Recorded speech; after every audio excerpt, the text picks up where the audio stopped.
Hey guys, in this video we will learn how to perform correlation test in R. So correlation test is used to measure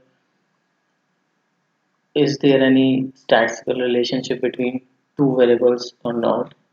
So in order to do a correlation test, you first set up the null and alternate hypothesis. Null hypothesis is that there is no relationship, whereas alternate hypothesis is that there is a significant statistical relationship between the two groups.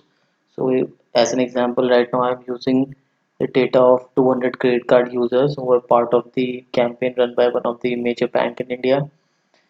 So here I want to understand, is there a relationship between one of the variable called latest month uses of the credit card and pre-uses, which is pre-use before running the campaign, right? So in order to do that, there's a function called core.test which is present in base R. First argument is the formula which you have to write, which is tilde first variable plus second variable, and the second argument is the name of the data set, which is data in my case. Once I execute this, I will get the Pearson's product correlation numbers in my console.